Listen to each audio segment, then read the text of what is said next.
Hey,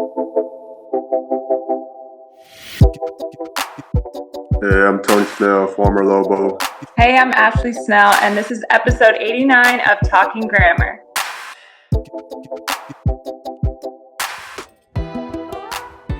Hey, what's up, everybody? It's Jeff Grammer with the Albuquerque Journal, and this is episode 89 of the Talking Grammar podcast. As you just heard from Tony Snell and Ashley Snell, this week's guests. I actually recorded this about a week ago, before this is airing, I guess, dropping over the weekend, and it was probably the biggest takeaway from earlier in July, about a month ago or a few weeks ago, when the TBT team that was playing in the basketball tournament, the $1 million winner-take-all tournament that goes on every summer, and there's been a team, the Enchantment, that gets together. It's primarily former UNM Lobo players.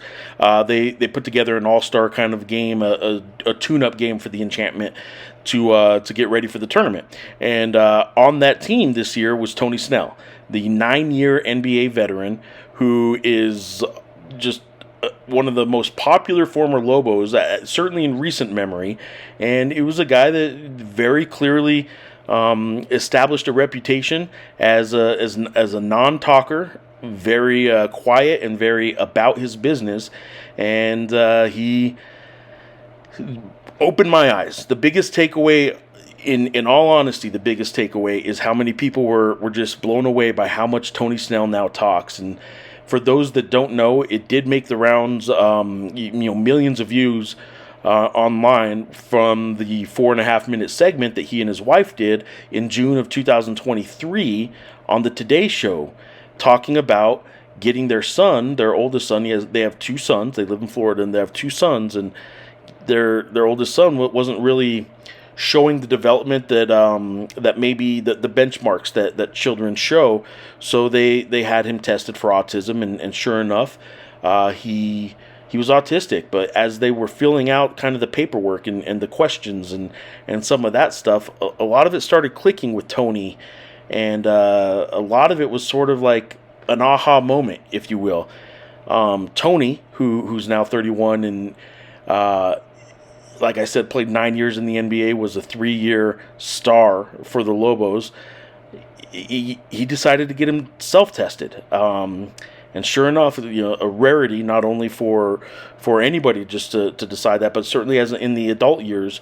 And Tony got tested and is autistic, and it was just about a year ago that he got diagnosed, a little over a year ago now, that he was diagnosed, and it sort of opened up a whole world to him. A lot of things started to make sense. A lot of things started to click. And if you remember when he was at UNM, he was not only just known as the guy who didn't talk a whole lot, he was actually, his nickname was the Silent Assassin. His mom, Sharika Brown, would show up to games, and she was at the Mountain West Tournament holding up a sign about how much she loved her son. And Tony Snell, she'd have her Lobo hat on, and she had the sign that said Silent Assassin, and it was his identity. Just didn't talk much, but man, could he play some basketball, and he would lock in, and he would focus and concentrate on drills and skill sets and all this stuff, and then all this stuff started to make sense to him about a little over a year ago, when he realized he has autism as well. So he and his wife decided not only to start working to make sure their kids got all the help they could. Both sons do have autism, but they started a foundation, the Tony Snell Foundation. But it's also to raise awareness, not only for children with autism, primarily for children with autism, but what Tony did as an adult to not only get diagnosed, get tested, and then get diagnosed with autism, but to step forward and go public with that is really, I think, helped a lot of people. And I'm pulling for him to get his 10th year of NBA experience, because at the 10-year mark, after about 3 years, you get your NBA pension for life. You get some health care for life. At the 10th year of service in the NBA, the health care extends to your spouse and your children.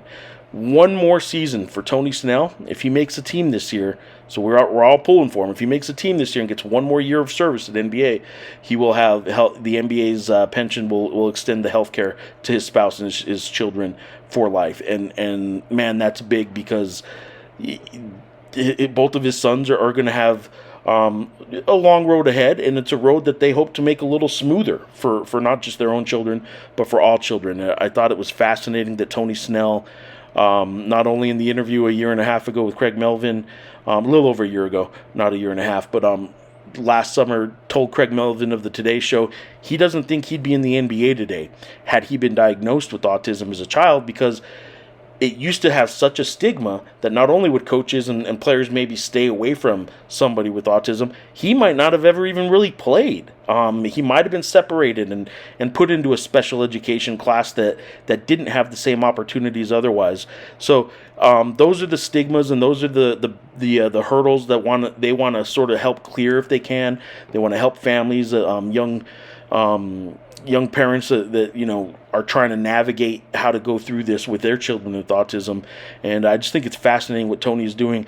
But the more personal, relatable, just eye-opening stuff is that now, a year later, he is talking up a storm. He went to Lobo basketball practice, and Richard Pitino, who did not coach Tony, he'd been warned, by people in the media, probably by people around UNM, by former players. Hey, Tony doesn't talk a whole lot, but here's Tony Snell. He comes by practice. Richard Pitino tells him, "Look, hey Tony, hey, how's it going? I'm not going to ask you to talk to the team. Don't worry about it," and anything like that. And Tony said, "No, I want to talk to the team."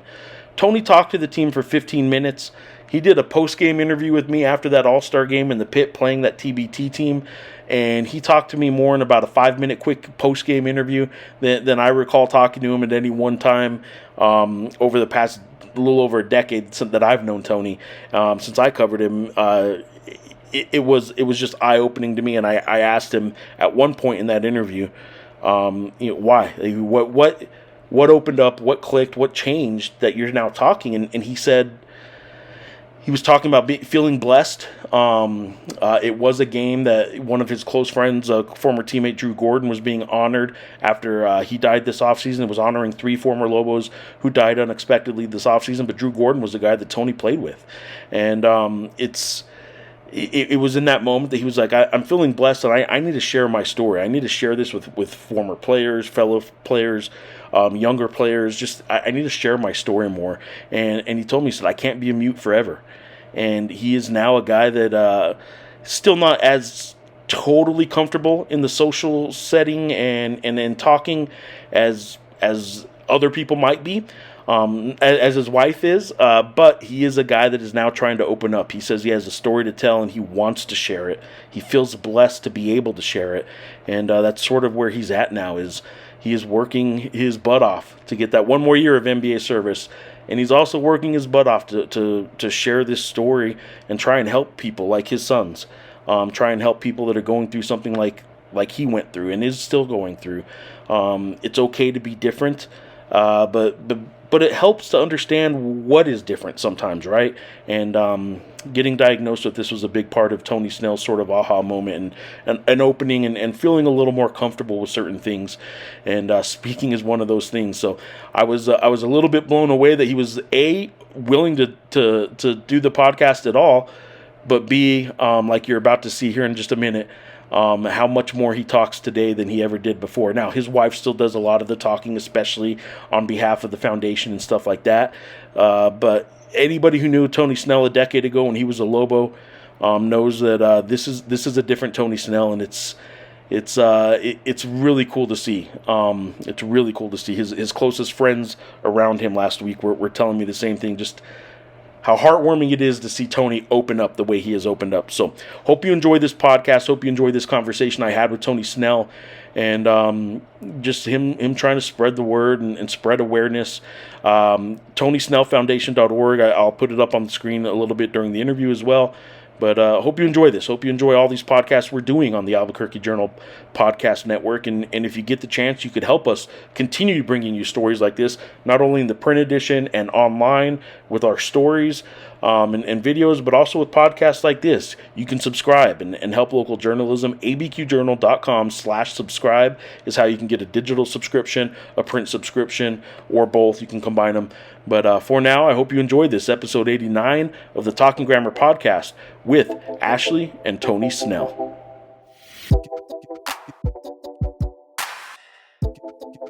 Tony, I covered you obviously a decade ago, and your nickname as a Lobo was, as you know, the silent assassin, and it was because you rarely talked, but man, you when you were in the zone, especially in that Mountain West tournament in 2013, when you guys beat UNLV in the championship game in the Thomas and Mack Center, place was sold out, 18,000 people. Um, you were in the zone, and it was something to watch, man. And I think the reputation that Lobo fans have and that people remember is that you were one of the best Lobos in that moment. That was one of the best probably weeks of Lobo basketball ever. I want to start there. Do you remember that Mountain West tournament in 2013? Yeah, I remember like it was yesterday. It was what I remember is that was my first year covering the team, right? And that was obviously you guys were a nationally ranked team. You guys got up to the top 10 in the country, and you ran off I think about 500 screens in that tournament. And I know Noodles was running plays for you, and you were just running off these screens, hitting these 3-pointers. Did you know then at that point in March of 2013 in that tournament that the NBA was probably going to not only happen for you, but probably happen that year for you? I felt like we was like the number one team in the Mountain West, and I felt I had a good chance of making it to the NBA. But I really wanted to put the stamp on of making it and winning a championship because we just previously won one, Yeah. and we try to get it back to back, and fortunately we had back to back regular season and tournament champs. So that was my goal to cut down on more nets. Well, that week in Las Vegas in 2013 is why Lobo fans are going to forever just adore Tony Snell in Albuquerque, right? And that's why last week you come to town and people are loving the fact that you're back in the pit and you're playing again. I do want to ask, last week, one of the guys in 2012, one of your teammates was sort of being honored last week in Drew Gordon, and Greg Brown was too, and so was Ruben Douglas, three Lobo legends who have, certainly unexpectedly passed away this offseason. But Drew Gordon was a teammate of yours for a year or for a couple of years, actually, I guess, when he redshirted too. What was it like going back to Albuquerque to honor Drew and seeing his family? Yeah, Drew was one of the main guys who really put New Mexico on the map prior to Darrington Hobson, who really put it on the map. And Drew coming from his a red shirt year, it was like a big force to our team that year. And I followed his footsteps. He pretty much guided me throughout college and just helped me out, just challenging me a lot. That whole team challenged me, but him, and Kendall Williams and the rest of the guys really challenged me to be a leader of the team and try to learn how to talk more. And it was just good to come back and see his family. They probably all going through a rough time, but it was really good to see him. And I was fortunate to play with Ruben in the 2015 alumni game. So that was, that was a good moment, but it sucks that, they passed away. But it was good to just come back and just hang with the guys. Yeah, I mean, the reason for it was obviously unfortunate, but it was sort of as you said after the game to me, it was sort of in some way, a reminder that getting together like that and honoring Lobos, you got to do it. It's something. It's not like it's a bad thing you got to do. It's just you got to remind yourself sometimes to count the blessings and do all that while everyone's around as best you can. And that was a cool moment. I do want to fast forward now to obviously your NBA career, a 9-year NBA career. Um, we're hoping for that 10th year, obviously, and we'll touch on that a little bit. Um, but what I noticed last week was how much you were talking. And for those that don't know, it was a year ago. I looked it up. I was watching it just earlier today, but it was June of 2023 when you guys had the Today Show, and Craig Melvin, and obviously it was before that the big news and the diagnosis happened, but it was that June 2023 Today Show that kind of let the world know about it. I'm going to back up a little bit and let you guys sort of talk about what was on the Today Show, and sort of kind of walk us through what happened in your family that brought the Today Show to tell your story. Well, it really is all credit to my wife. She really helped me open up and see the bigger picture of everything. Because, as you know, I'm a very private person. I don't like being a public eye or nothing like that. But she really helped me to see that this is bigger than me. This is like the whole where I can touch a lot of people's lives and help them out a lot. And Yeah, I think when we had Carter, we were new parents, so we don't really know anything other than what we read online for like milestones and different things. Like we learn even now every day, we're just figuring it out, trying to pretend we know what we're doing. And so when Carter was diagnosed with autism, Tony helped me fill out, it's like all these packets because he can't answer any of the questions. And so when we were doing this packet, Tony was like, a lot of these things I can answer to. And so we kind of, in that moment, were like, do you want to get tested? Do you want to look into it? And so they were both diagnosed within a couple weeks of each other. And how old was Carter at the time when he got diagnosed? 18 months.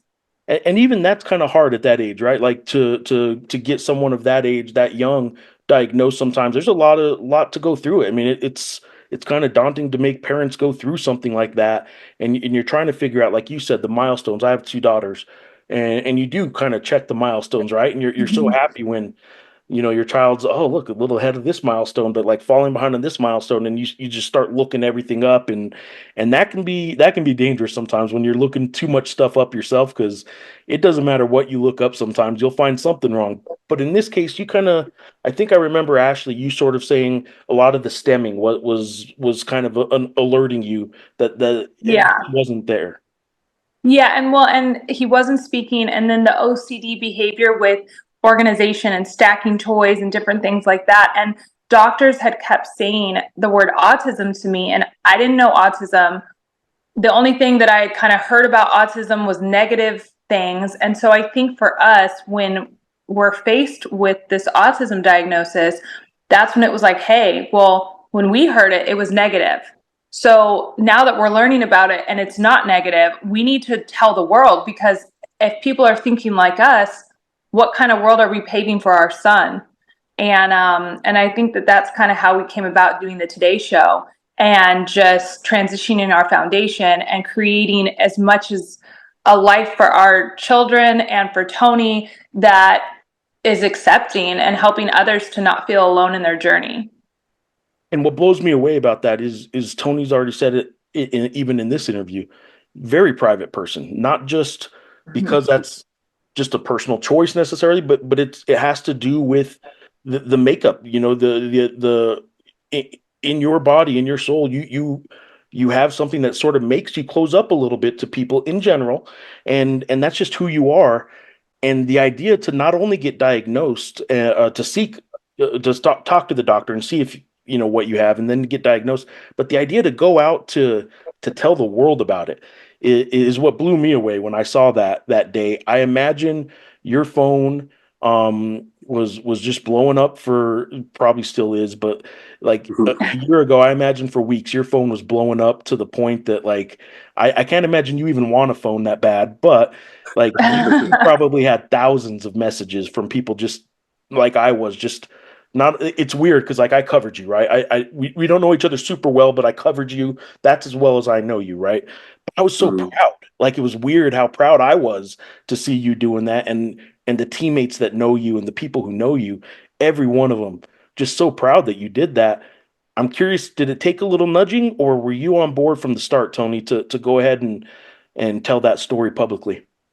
When I had my discussion with my wife, talking about bigger than life, it's about my boys who, at their age, I wish I'd have had somebody step up and let me know it's okay to be different. She really encouraged me to, just come out my comfort zone and just let the world know what's going on. And thanks to her, it really helped me be comfortable of just releasing my stories for everybody.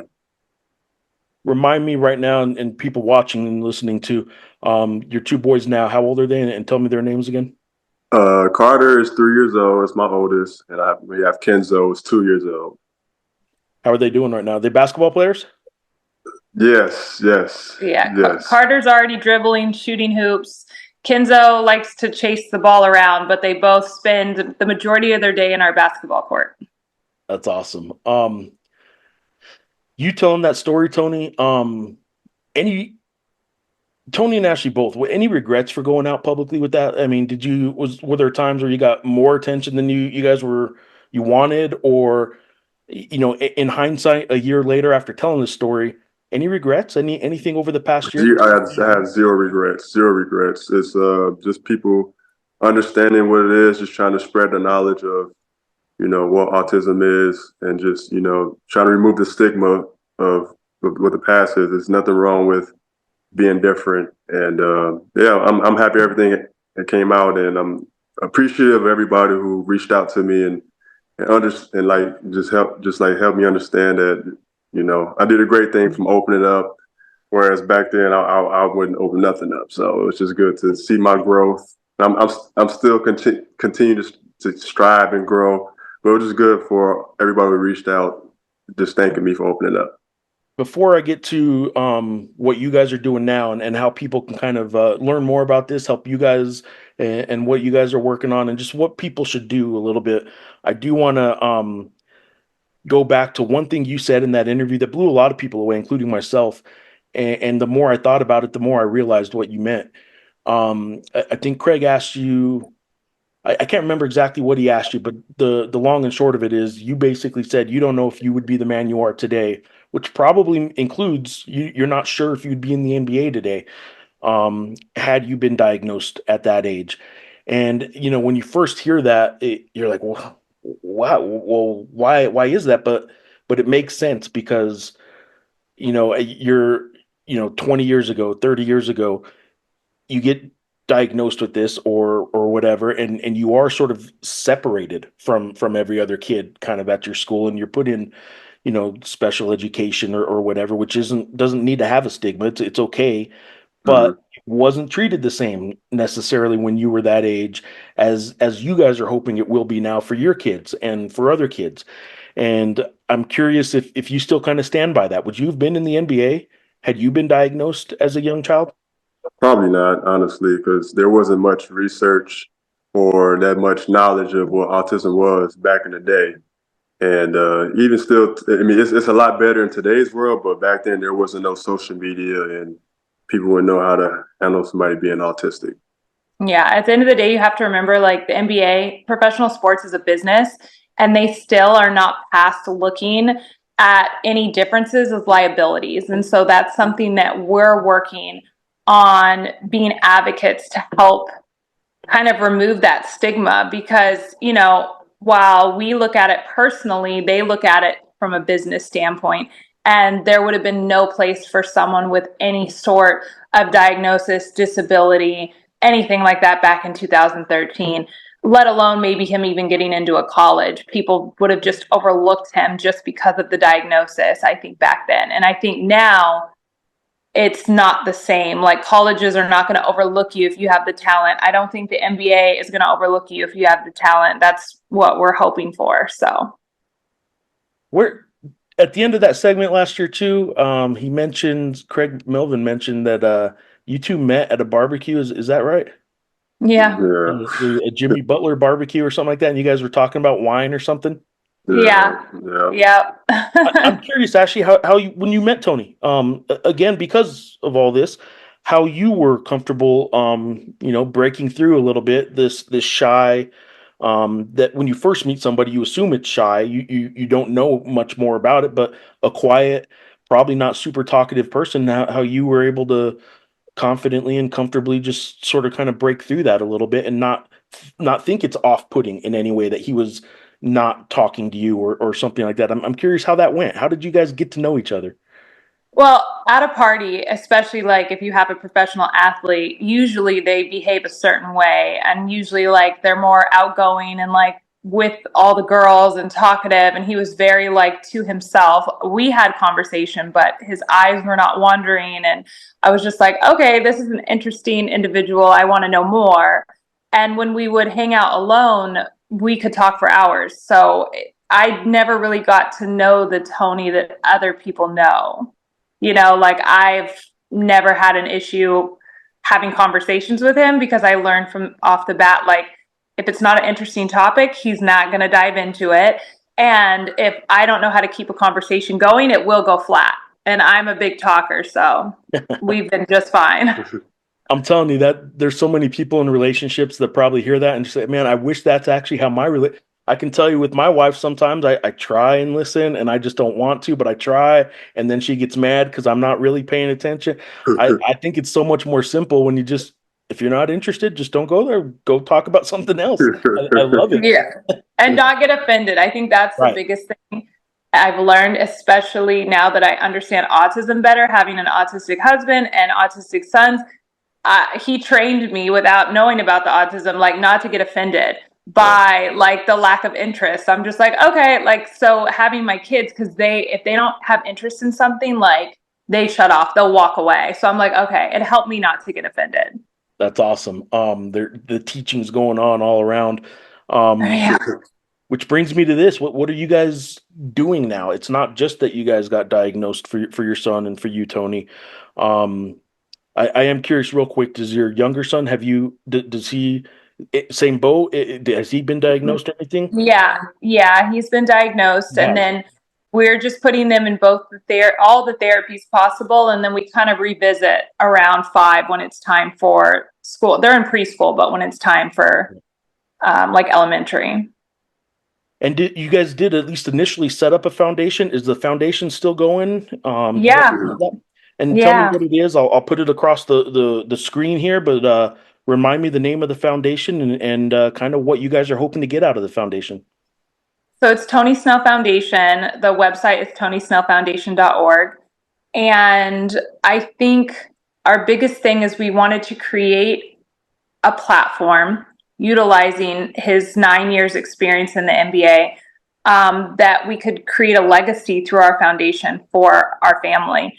And so our outreach is for Black and brown boys and girls who are on the autism spectrum, but we cater to all races. It's very inclusive. We're open to everyone, but I feel like the more minority communities have less support and less understanding, and the fact that they can look and on TV or online and see someone that looks like them, that is open about having autism, and it just felt like the right thing to do with our foundation. So we do sport camps. Right now we partnered with the Orlando Magic. This Sunday we have a camp where we just partnered with the Washington Wizards for next year, and we're working with other NBA teams. Our overall goal is to do camps with every NBA team, and have it like annually or biannually, or like every other year, so that every market we can go and do outreach with the autism communities. But our camps are unique in that 60 to 70% of the kids have autism, and the other percentage are neurotypical, meaning they don't have autism or any other type of diagnosis. And so what that does is it kind of helps to bridge the gap of the unknown and the taboo that's like surrounds the diagnosis of autism, without the kids having to sit in an auditorium and listen to someone try to explain it. They just get to come together, play basketball, and leave having like a better understanding that, hey, I do know some kids with autism, and like, yeah, there's nothing like bad, you know? So I that's kind of our overall goal, is to do camps. But then we also do outreach. We just did an event with SeaWorld with how many people? 300? I think so, 300. 300 or more families. And we brought them together for like a fun day at SeaWorld. And we had speakers and games. And yeah, it was just a really fun event. You guys obviously having gone through this yourselves, and with Tony having been in the NBA, maybe you had the means to do this a little bit, but getting diagnosed and going through some of the stuff is costly too, and that's part of the awareness, right? Is just not only letting the people know that this might be costly to kind of go through some of this stuff, but helping them out and letting other people know that like you got to find ways sometimes to help people out and get this. And that's part of the reason why, as you mentioned, you said, Black and brown boys and girls, you're trying to help them. You'll help. It's all inclusive. You'll help everybody. But traditionally, families coming from Black and brown communities are not as well off as a lot of white families in the United States, and that is something that hopefully is obviously going to change. But until it does, the cost of this is a big part. And Yeah. I'm curious, if is there a way people can donate to the foundation? Is there anything you guys can do or are doing that sort of helps with the cost, or helps with people kind of just understanding that this is a costly process? Yeah, so right now we're still in the process of trying to build, and so donations are wonderful because most of everything we do is out of pocket. But on our website, tonysnellfoundation.org, people can donate. Our 5-year plan is to actually open a location that has all the services, all the different therapies, someone to diagnose, and then potentially like an elementary age school, where we still charge and we take insurance and we do all that. But through making that money, we can facilitate a number of slots for individuals at like $0 or maybe a $20 copay or something like that. And our goal would be to help at least 100 families or more. We have to start small so that we can do it. But that was the reason we started outside of basketball, wanting to raise the money, is to help families not have to feel that burden of wanting to take care of their children and wanting to help their child and not being able to afford it. That is the most impossible, horrible feeling. So if we can even help one family, like that's what we're aiming towards. I am curious. One last thing, people seeing this or hearing about this, obviously they can go to the website. They can go to the foundation and help you guys directly. Are there resources that every city or every state has that people should reach out to? Is it just through their doctor's office, or is there a foundation or an organization nationwide that people should look at?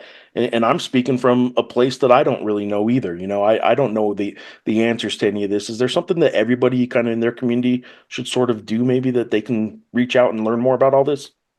Yeah, I think you just kind of have to Google based on your location, like autism resources and like state funding or local city funding that like helps, because there are programs that will provide grants or cover costs for different services. So I think it's just a matter of trying to do like the research, and then also being like very careful for people that are supporting organizations, making sure they really research those organizations, because there are a few autism organizations that believe autism needs to be cured and that like it's bad. And so sometimes those organizations are big across the United States and they provide information, but I would recommend like people doing their own individual research. Sure. Yeah.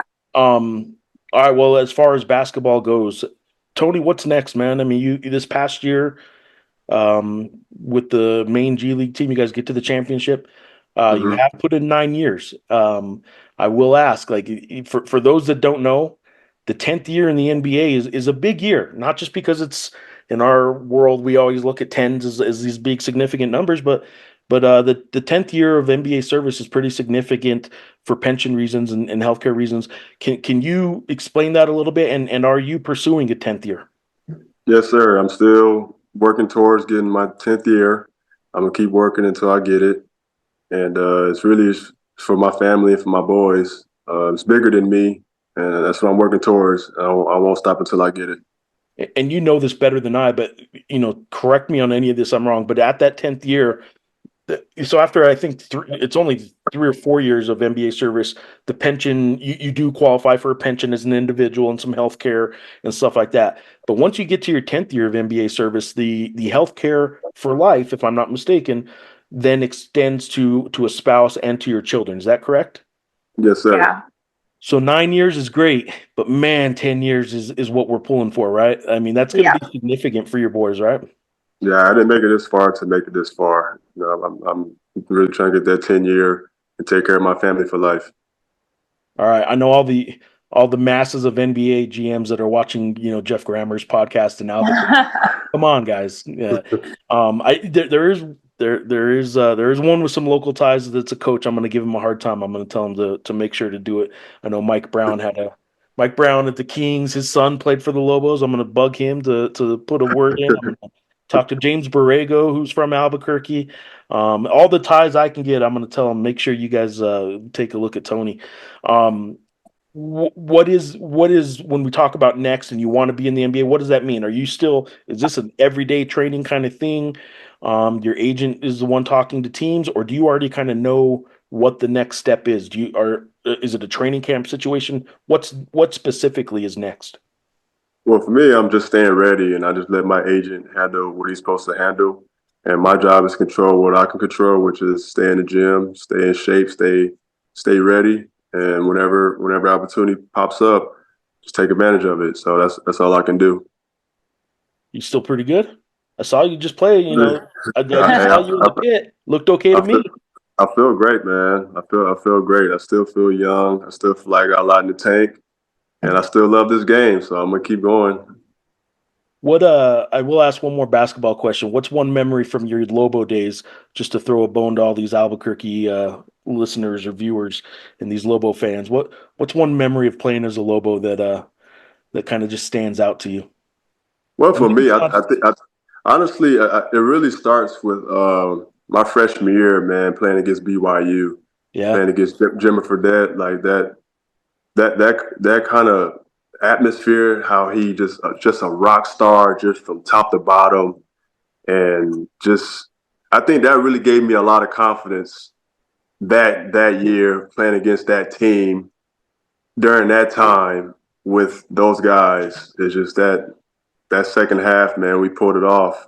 yeah. Uh, man, that's the one thing that sticks out for me. I'm like, man, I'm really actually living the college life. Is being with those guys. That really was something I'll never forget. It's just a great moment. That's awesome. Well, down the road, I know Brandon Mason's going to want to try and recruit you to play for the TBT team that he puts together every year. I know Brandon Mason's a guy who's probably begged you to do it anyway for the past probably 5 years, for all I know. But I know Lobo fans would love to see you get back to Albuquerque again, sometimes, hopefully soon.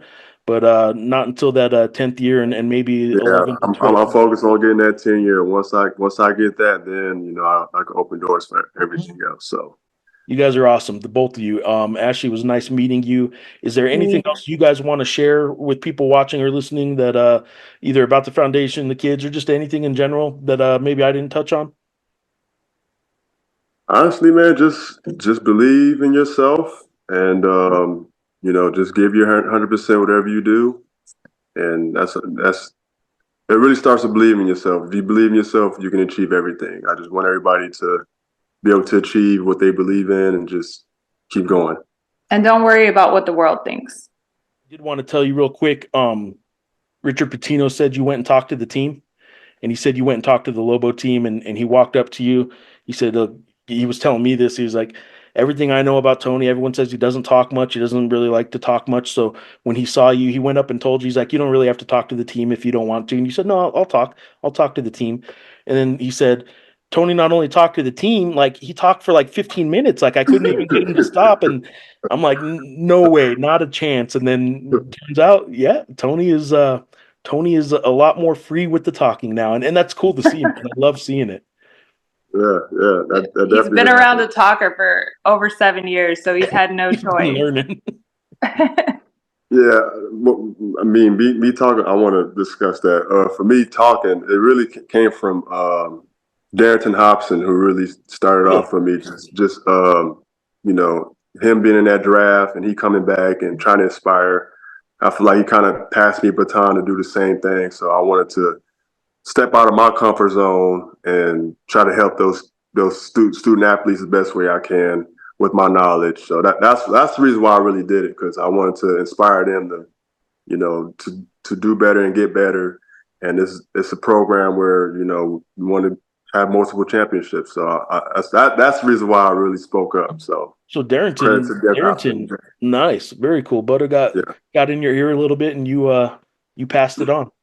Honestly, because I looked up, he's the reason why I came to UNM, Really? because we like similar in size. I'm like, okay, if he's going to NBA, I have a chance to make it too. And him coming back, I think it was a lockout year, just him coming back and just encouraging me to work on my game. It kind of that's like a passive baton, like, okay, me being in the NBA now, if I was a college guy, how can I motivate him like Darrington Hobson did with me? So that's what gave me the courage to, like I said, Patino, I got it. I'll talk to him.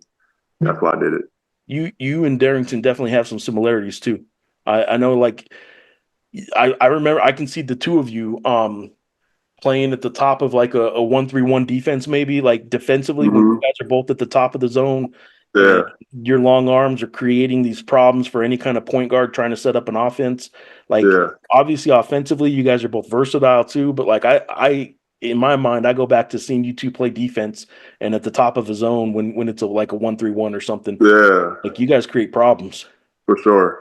And he's a lefty, so he's more of a problem because everybody's used to righties, and he's a lefty, so it's like it's like a good combination. Because I really want to give him his flowers for what he done for me. He's really the reason why all this happened. He just gave me that little push, like, you can do it. So like I want to make sure he gets mentioned, and for those young guys who's in that team right now, I want to do the same for them. So just give them that little extra push to get that next championship. And when did he kind of give you that? Was it back when he was playing still that you kind of had in your mind this whole time? Like, I want to give back like Darrington did? Or was this more recently, like just a few weeks ago when you talked to the team that he said something? Or you're recalling way back to when he played and kind of got into your mind, like, I want to give back like he did to me? This is when he played, when I got recruited, that UNLV game. I think they one guy, number 2 from UNLV, hit like 7 threes that game. Yeah, but just me. I forgot his name. I don't mean to disrespect him. Sure. But I think his last name is Wallace. I know his last name is Wallace. I think it's Kendall Wallace, I believe. I think it's Kendall Wallace. Okay. That dude hit like 7 threes on us. But like after the game, I just hung out with Rocho and DeReese and Darrington Hobson.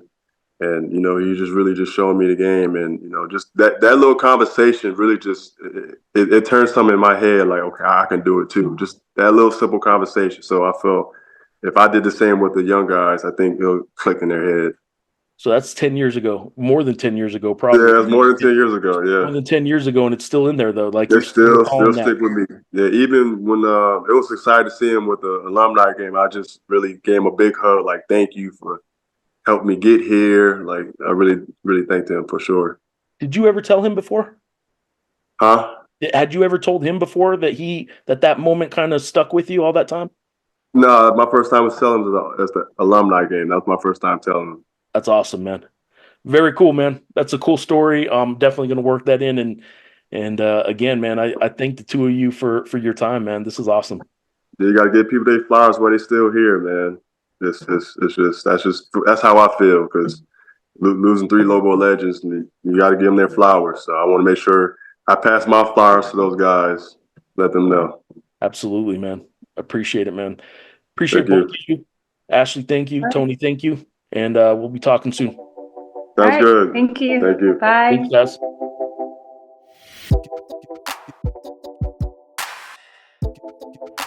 All right, I hope you enjoyed that conversation with Ashley and Tony Snell.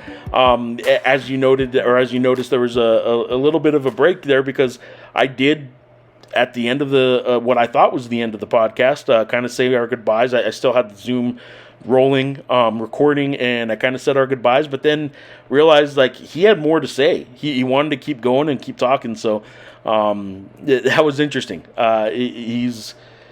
He wants to make sure while he can, he's given the credit he can to who he feels he needs to give the credit to in a lot of situations, and he had more to say, and of course I'm going to let him say it. So hope you enjoyed that conversation with Tony Snell. Hope you enjoy all these podcasts on the Albuquerque Journal Podcast Network, and hopefully we'll be getting another one up in the next week or two. And for now, however you're watching or listening, Spotify, SoundCloud, Apple, however you're listening to your podcast, appreciate you for doing so. Please subscribe, please rate, and if you're watching this on YouTube, please subscribe to this channel, and we can send notifications every time a new podcast is up, and very much appreciated for you guys being here. Until next time, thanks for watching.